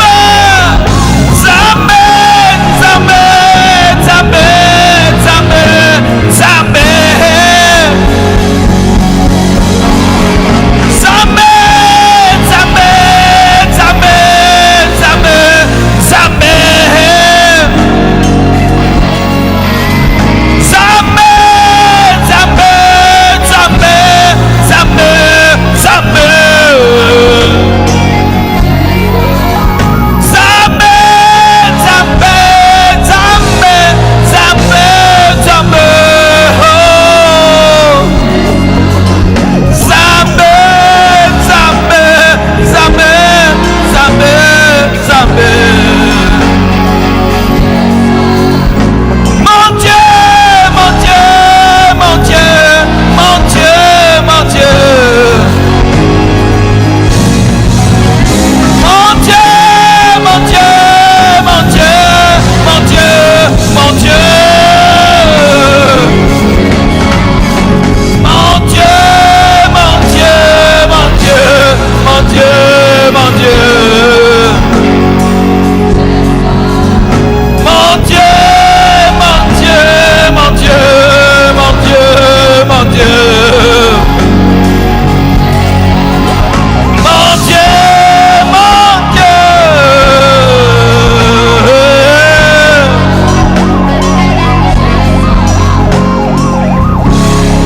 Ah.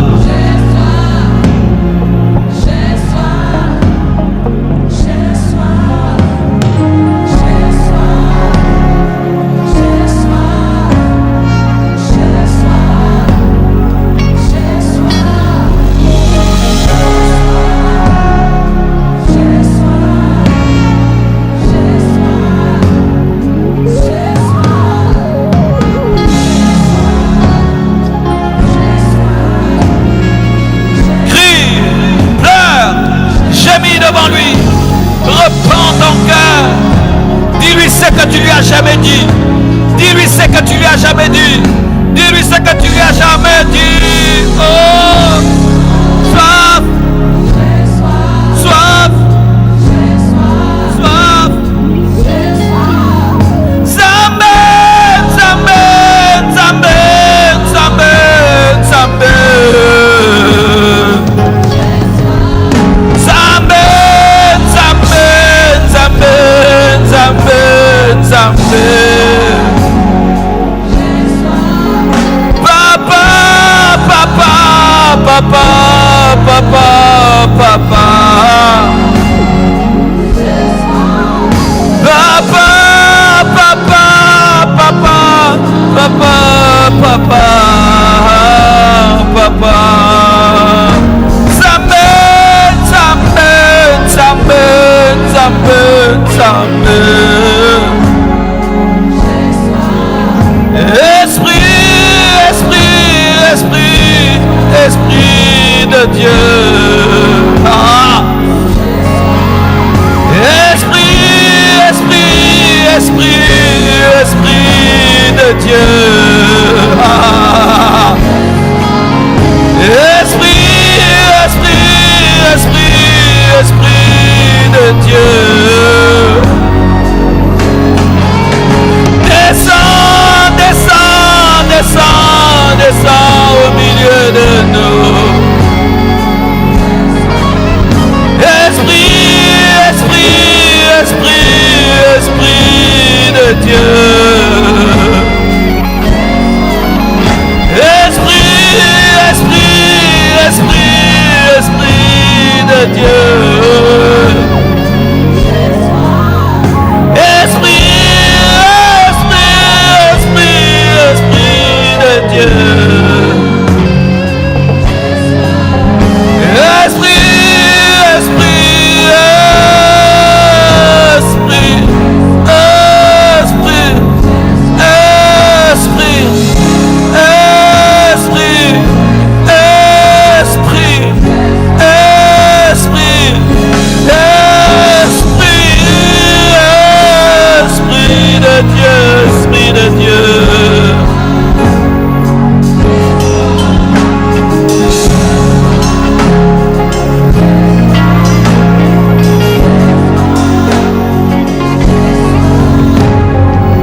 j'ai soif, j'ai faim.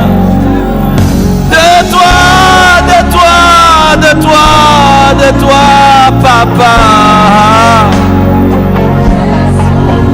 De toi, de toi, de toi, de toi, Esprit. Oh, de toi, de toi, de toi, de toi, Jésus. Oh yes.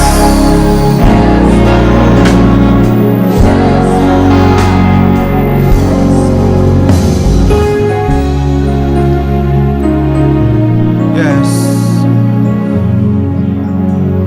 Des choses se passent en ce lieu. Il y a des gens qui vivent des moments d'intimité avec Dieu. Je n'ai jamais chanté ce cantique. C'est un cantique qui m'a été donné maintenant. Car Dieu veut qu'on puisse l'aimer d'une nouvelle manière. Le prier d'une nouvelle manière. Lui chanter des nouveaux cantiques. Parler en langue mais d'une nouvelle manière. L'adorer mais autrement. Il est fatigué des mêmes plats. Il est fatigué des mêmes plats.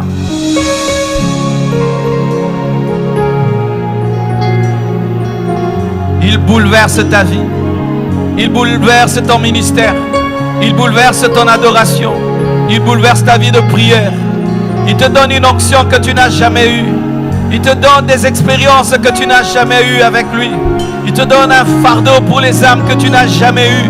Il te donne une connaissance de sa parole que tu n'as jamais eue. Il te donne des dons spirituels que tu n'as jamais eu. Il se révèle à toi comme jamais il a fait auparavant. C'est ce qui arrive ici, c'est ce qui arrive ici, c'est ce qui arrive ici. Il te communique quelque chose que tu as toujours demandé. Alléluia. Esprit, esprit, esprit, esprit, esprit. Esprit, esprit, esprit, esprit, esprit. Souffle, souffle, souffle, souffle, souffle, souffle, souffle. Souffle, souffle, souffle, souffle. Souffle, souffle, souffle, souffle, souffle. Souffle, souffle, souffle, souffle, souffle. Souffle, souffle, souffle, souffle, souffle.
Esprit, esprit, esprit de feu. Je t'aime, je t'aime, je t'aime, je t'aime, je t'aime.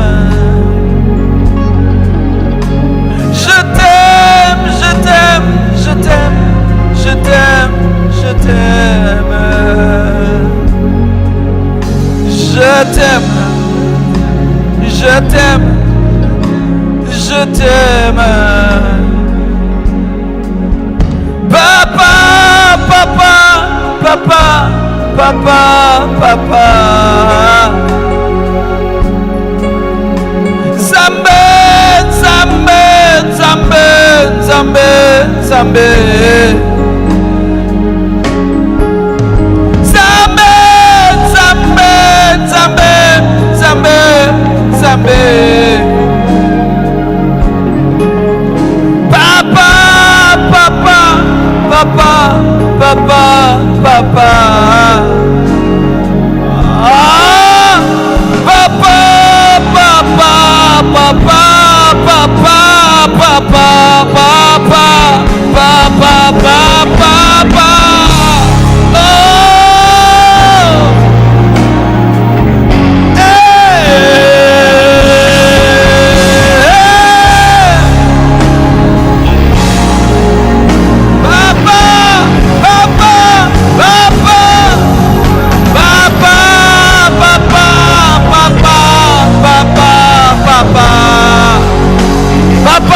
papa est là.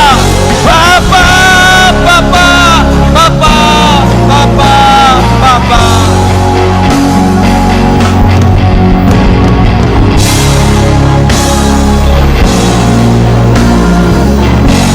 Papa, papa.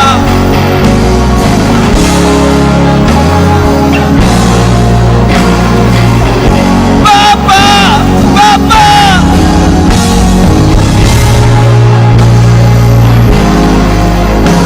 Je suis là, papa. Je suis là, papa. Localise-moi, localise-moi, localise-moi, papa. Localise-moi. Je suis là, papa. Oh.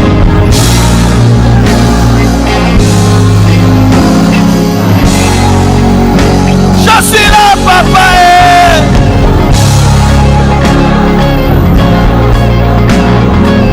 Localise-moi, papa.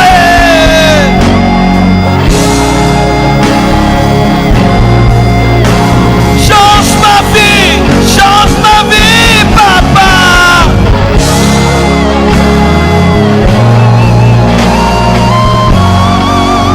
Change ma vie, papa.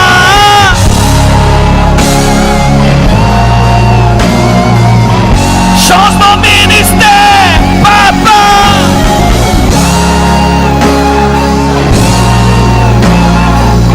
Change ma nation, papa.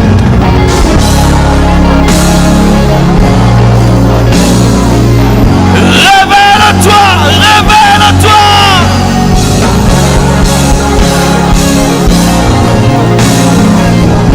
Révèle-toi, révèle-toi.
te veux, je te veux, je te veux, je te veux, papa.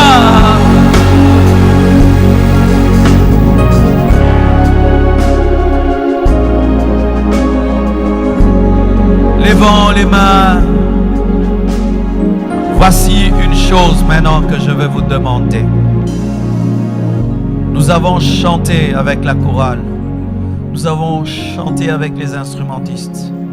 Maintenant, nous allons expérimenter une chose qu'on appelle l'onction corporative. Qu'est-ce que l'onction corporative?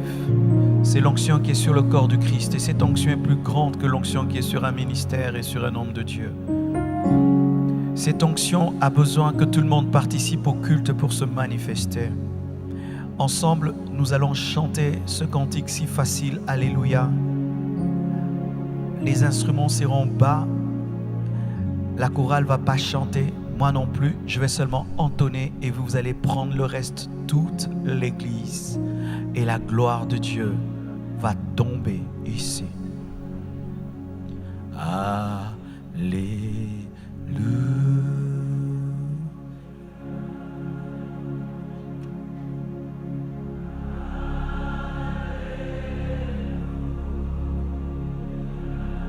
Yes.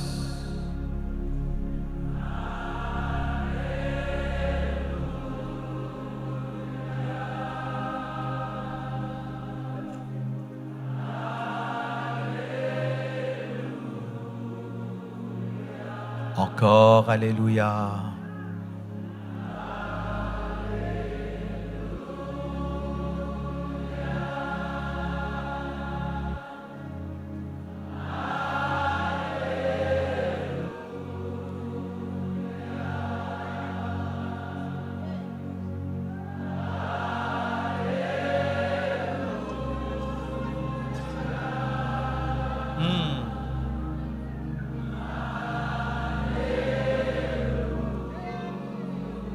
Tu es présent, tu es présent, tu.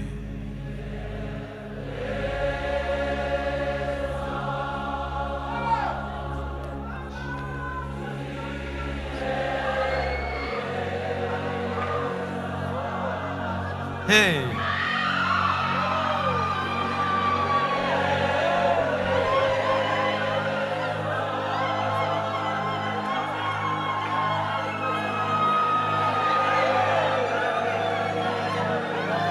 Tu es présent plus fort.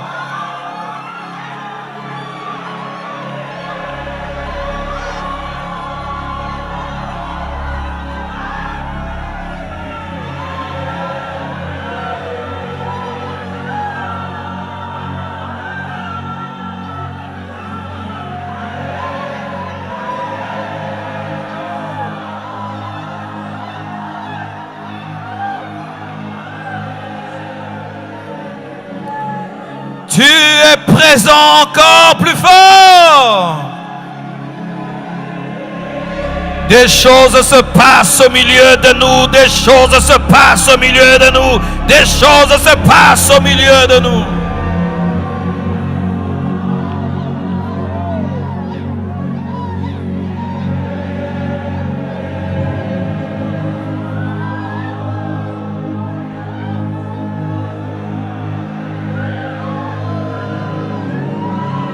Tu es puissant, chantons, tu es puissant. Korabaya kashikerebo.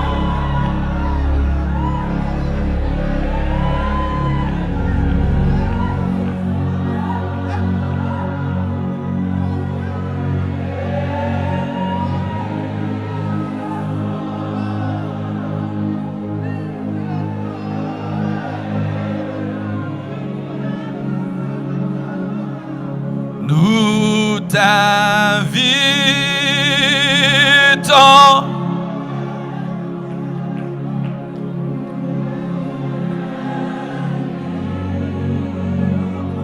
Yes. Yes.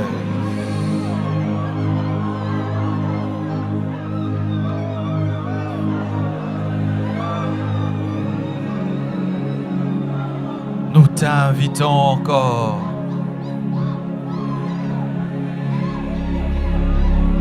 Yes. Oh, Spirit.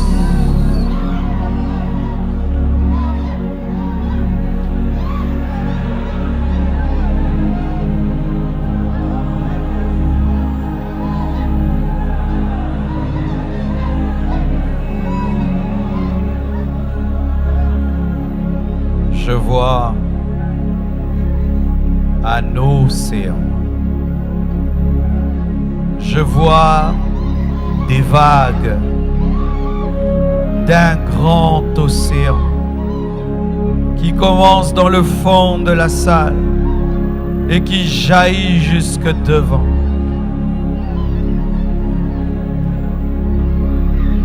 Ce lieu est submergé. Submergé.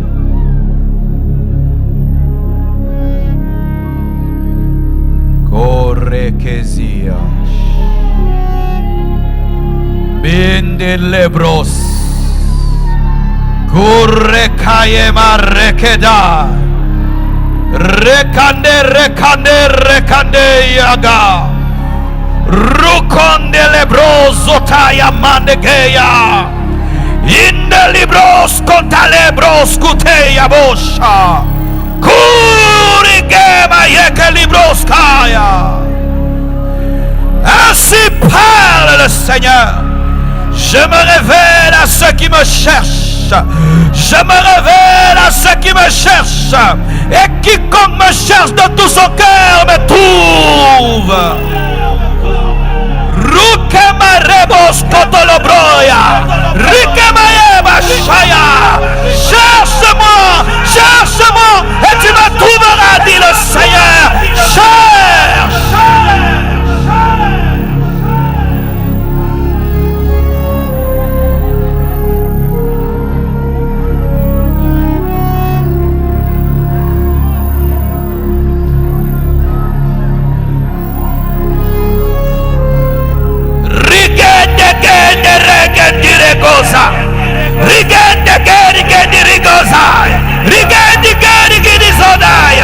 Ainsi parle le Seigneur. Rien ne subsiste dans ma présence.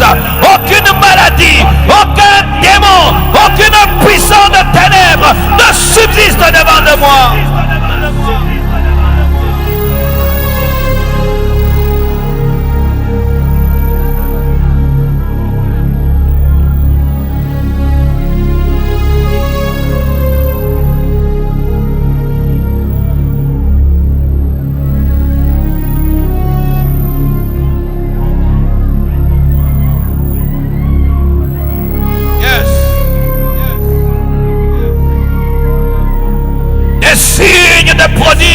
Et des miracles sont en train de se produire au milieu de nous.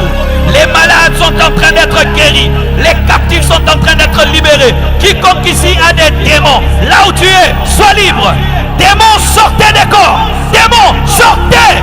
Démons, sortez. Démons, sortez. Démons, sortez. Au nom de Jésus, quittez, quittez, quittez, quittez, quittez, quittez. Rugemaya, Shikelibroya, Riketiaba. Ainsi parle le Seigneur. Je suis le Dieu immuable. En moi, il n'y a point honte de variation.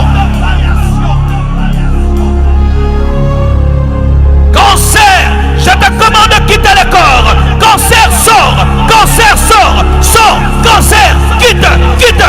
Cancer, quitte. Cancer, quitte le corps. Cancer, sort au nom de Jésus.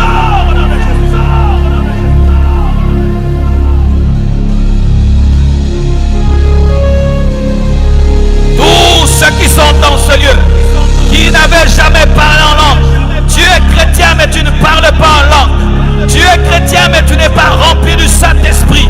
Tu es chrétien mais tu n'es pas baptisé du Saint-Esprit. Là où tu es, que la main de Dieu te touche. Là où tu es, que la main de Dieu te touche. Reçois le baptême du Saint-Esprit. Reçois le baptême du Saint-Esprit. Reçois le baptême du Saint-Esprit. Reçois le baptême du Saint-Esprit. Take it.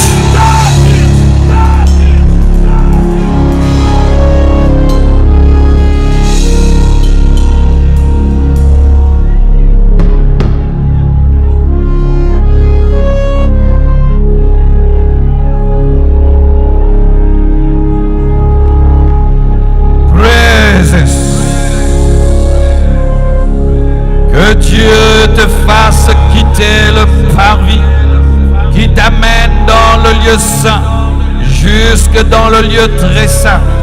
Que ta consécration monte, que ta sanctification monte, que ta vie de prière monte, que ta vie de jeûne monte, que ta vie d'éveillé monte, que ta connaissance de la parole monte, que tout grandisse en toi, soit bouleversé. Bouleversé, reçois l'onction de ta destinée, reçois l'onction de ta destinée, recevez les onctions de votre destinée, Lucie!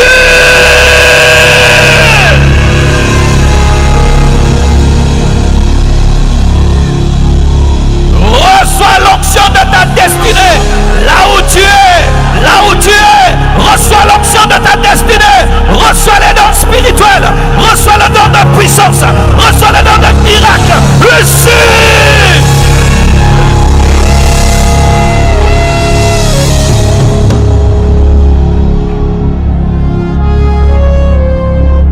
Oh yes! Changez de musique.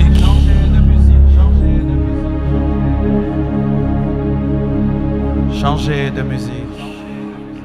C'est là que l'Esprit vous dirige.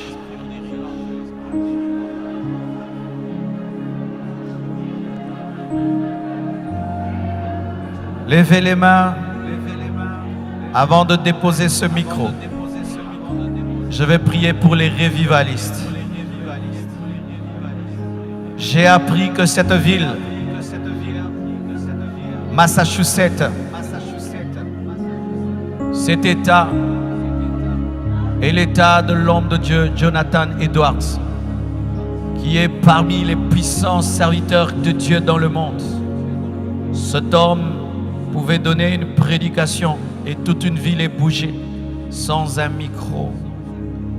Lorsque Jonathan Edwards prêchait, les gens tenaient les poteaux, s'accrochaient aux poteaux de l'église pour ne pas aller en enfer, car la conviction était tellement grande.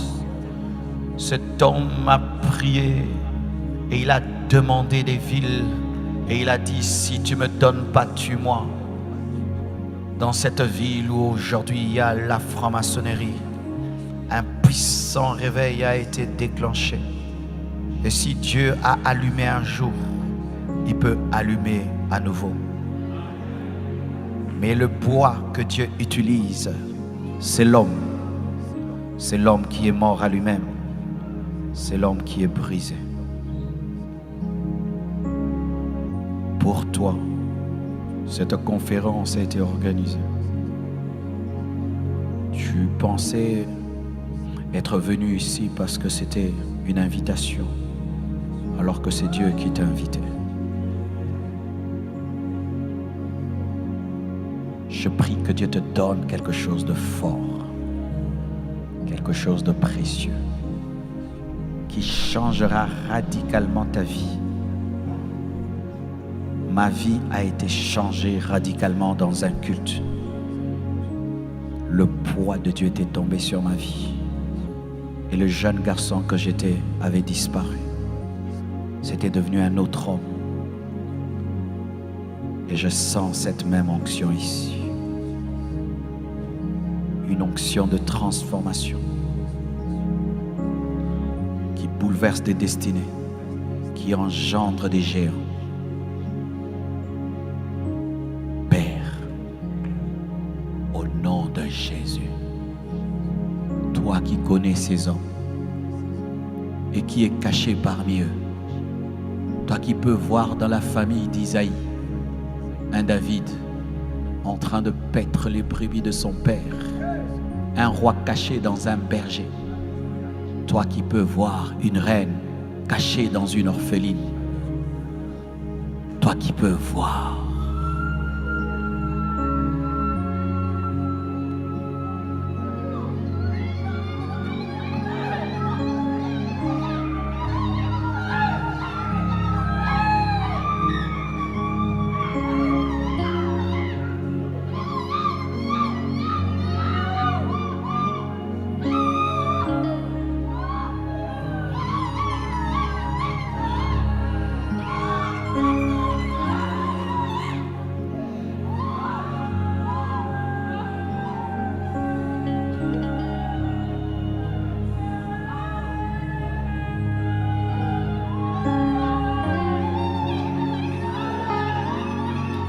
Ça se passe entre toi et Dieu.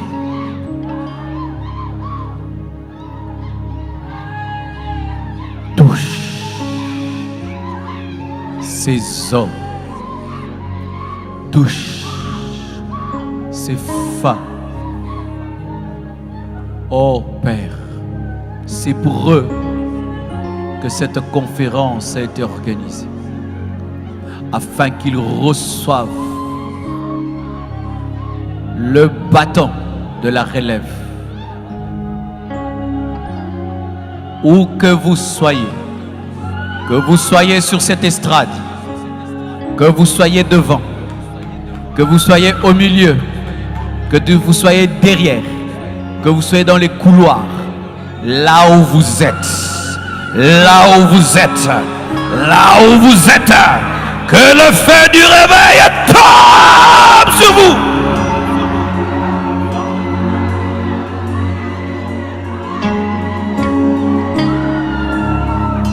Que le feu du réveil tombe sur vous.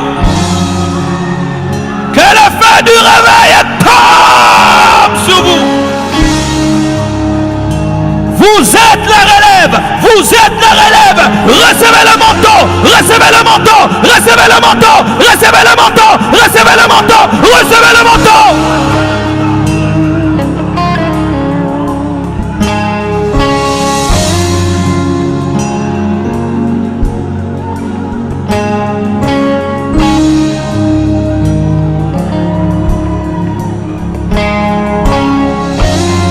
Seigneur Dieu de gloire, je prie que rien ne puisse arrêter ce que tu as commencé. Et je prie que ce feu puisse aller grandissant, grandissant, grandissant, et grandissant, et grandissant, et grandissant, et grandissant encore.